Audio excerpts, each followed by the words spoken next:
Saludos héroes, hoy hablaremos de lo que representa la Navidad, cuál es su propósito, cuál es su origen y algunos elementos que persisten desde el culto antiguo hasta nuestros días. En la segunda parte del video vamos a hablar sobre el nacimiento del héroe que nace precisamente en la oscuridad del invierno y todo lo que representa este arquetipo, este símbolo para nosotros mismos y para la cultura en general. Antes de Santa Claus, antes de los regalos, de las lucecitas de colores, antes del típico arbolito de Navidad que vemos hoy en día, existieron distintos rituales, distintas costumbres desde hace bastantes siglos. Los distintos mitos hablan sobre que el sol moría, de que el sol estaba en una batalla. El sol puede entenderse como el nombre de algún dios, como por ejemplo Ra o Mitra. Y entonces en estas noches, entre el 17 y 25 de diciembre, se daba la noche más larga. Y a partir de esa noche más larga comenzaba de nuevo el sol a estar en el cielo y la noche comenzaba a ser cada vez más corta. Todo esto se veía reflejado en los mitos como la resurrección del sol o del dios solar. La gente siempre permanecía con mucha esperanza de que esto sucediera porque hay algunas ocasiones donde no pasó y hay mitos al respecto. Pero eso es otro cuento. Quizá haga un video al respecto más adelante. Aquí el dato importante es la esperanza que mantenían las personas en la fe de que el sol volvería a nacer y volvería a la primavera. Lo que no te cuentan es que la Navidad actual es una reconstrucción hecha con distintos fragmentos culturales tradicionales de distintas creencias, mitos y religiones del tiempo, que fueron reempaquetados, por decirlo así, en la cultura estadounidense en los años aproximadamente 1850-30, dándoles un nuevo punto de vista. Esto lo vamos a hablar mejor más adelante. Hoy en día esta Navidad se ve comercial, vacía, efímera, pero en la época donde surgió esta nueva tradición navideña tenía sentido y eran incluso hasta necesarias. Algunas de las celebraciones antiguas que se basaron para hacer todo esto son principalmente tres. La principal, en mi criterio, sería Yule, que es una tradición nórdica, Saturnalia, que vendría siendo romana, y la celebración del Sol Invictus, que es también bastante interesante. Hay que tener también en cuenta que esta Navidad se hizo en Estados Unidos, ellos son anglo-sajones, esto quiere decir que tienen cultura sajona, de nórdicos, ¿no? de la creencia y cultura nórdica, y de los anglos, que vendrían siendo ingleses, que tienen más cultura greco-romana. Entonces la Navidad es una mezcla de estos dos, ¿no? La Navidad actual. El Yule nórdico es una celebración en el solsticio de invierno. Se encendían hogueras comunales para combatir contra el frío y la oscuridad, y esto a su vez representaba también como una especie de resistencia, espiritualmente hablando, contra la desesperanza. Se adornaban las casas con ramas verdes para simbolizar que la vida perduraba a pesar del invierno. En Yule, Odín viajaba con su caballo Sleipnir de 8 patas y dejaba regalos, carne seca, embutidos, sobre todo carbón. Hay mucho que hablar sobre Odín en el aspecto navideño. Solo en este momento voy a hablar de que él representa el espíritu navideño y la guía de un maestro que te guía en la oscuridad, que representa la esperanza para salir de ese invierno. Tengan en cuenta que muchas veces las personas nórdicas quedaban encerradas en sus casas y no podían abrir ni las puertas. Y era súper importante tener carbón y carne. Y por eso es que Santa entra por la chimenea. Está también Saturnalia en Roma. Hay que tener en cuenta que originalmente Saturno era un dios de la agricultura. Cuando Roma se vinculó con Grecia y adoptó sus creencias, ahí Saturno pasó a ser un dios un poco más severo, más oscuro, más complicado. Saturno entonces representa a un dios de la vejez, representa a un dios sabio, un dios paciente, pero también un dios que puede ser muy cruel, como el paso del tiempo o como la naturaleza.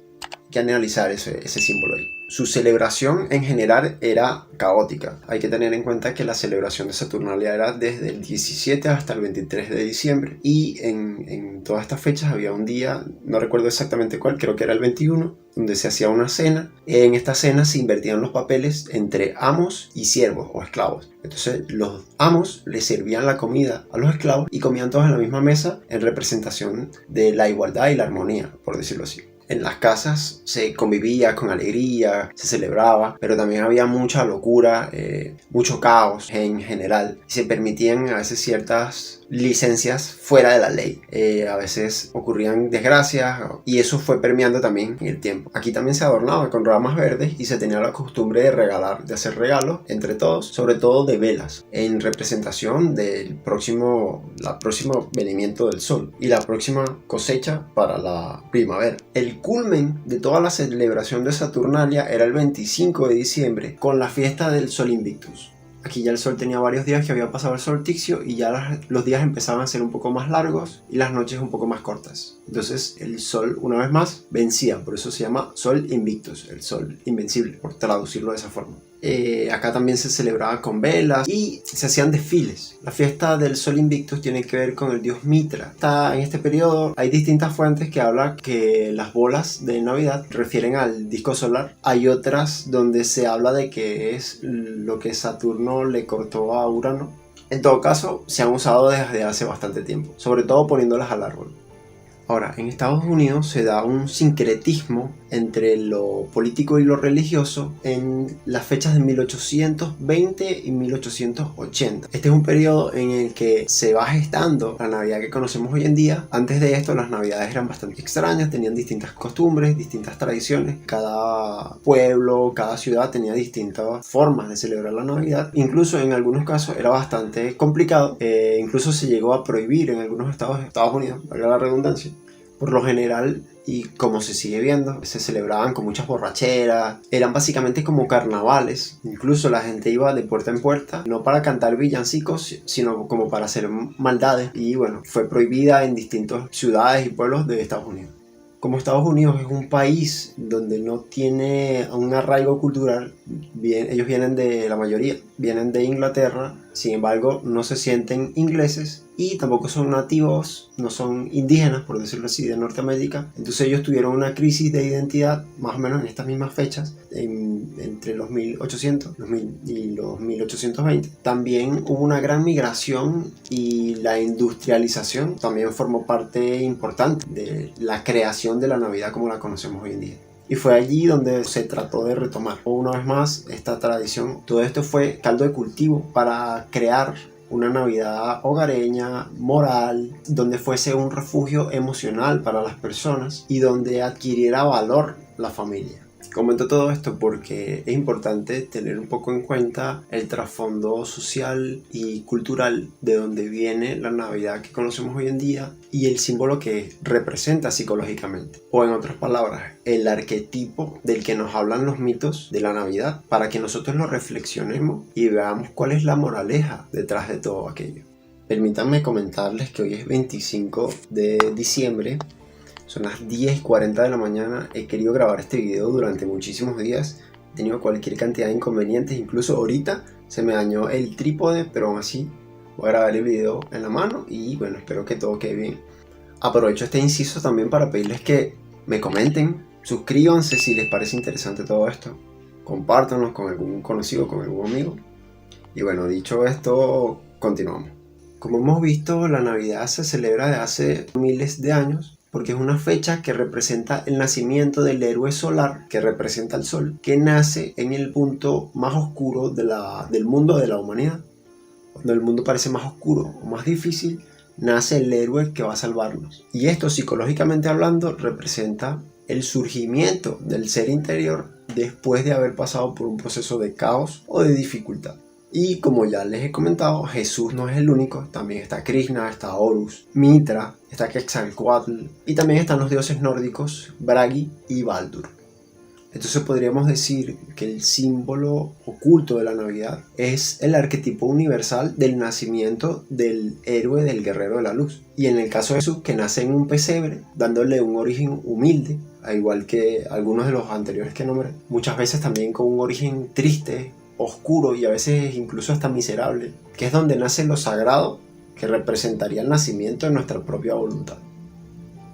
Ahora me gustaría que analizáramos los distintos símbolos, elementos que tiene la Navidad para ver qué hay en el trasfondo. El frío representa la adversidad exterior, la indiferencia del mundo, la incertidumbre y la insignificancia de la vida sin propósito. Ahora bien, la estrella representa la esperanza también, el propósito, la luz que nos guía en la oscuridad, con la que se guía el mago o los magos, en este caso como es algo individual, es el mago, para llegar hasta el nacimiento del héroe solar o el nacimiento de la voluntad divina dentro de nosotros mismos.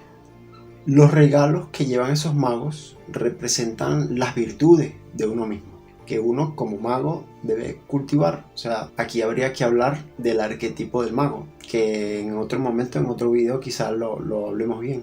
Pero los regalos representan las virtudes y los talentos que uno desarrolla en la vida, que dependen de nosotros mismos la calidad de esos regalos. Si hemos desarrollado habilidades o virtudes provechosas, o si son regalos pérfidos con habilidades no muy positivas, como puede ser la manipulación, por ejemplo. El típico arbolito navideño, en vez de representar el árbol típico de la vida y del conocimiento que vemos en las religiones abrahámicas, representa al Yggdrasil, al árbol de la vida dentro de la cultura nórdica. Precisamente allí también se colocaban esferas que representaban los 9 mundos. El Yggdrasil es el árbol del mundo, es el que sostiene al cielo y que lo nutre de la tierra, y representa un puente para que el héroe alcance las alturas. En este caso, de la cultura nórdica, Asgard, o mejor dicho, el Valhalla. Cada año se repite la misma historia. El invierno llega, el sol se aleja y en estas fechas la sombra interior suele expandirse. Y es por eso que a veces uno siente que está perdiendo la vida, porque los años pasan y todo sigue igual. Uno sigue en la carrera de la rata, por decirlo así. Precisamente uno de los regalos que concede Odín es el regalo de la reflexión. Pero esta Navidad te invito a que inicies un cambio, poco a poco, sin presión. Sea que veas la Navidad como un compendio de mitos reciclados a través de la historia, o que lo veas como el nacimiento de uno de los avatares con más conciencia, la Navidad es una invitación para que el héroe nazca dentro de nosotros. Dicho todo esto, podríamos concluir que la Navidad es un regalo que nos han cedido los antiguos para invitarnos a que el héroe nazca dentro de nosotros. Voy a dejar un par de videitos por acá. Uno de ellos que te recomiende el algoritmo, que él sabrá mejor que yo que te puede gustar dentro de mi canal. Y por acá abajo te voy a dejar un videito donde hablo del inicio de la depresión y cómo funciona todo el mecanismo detrás de la ansiedad, de la procrastinación y algunos tips para hacerle frente a esa condición un poco complicada.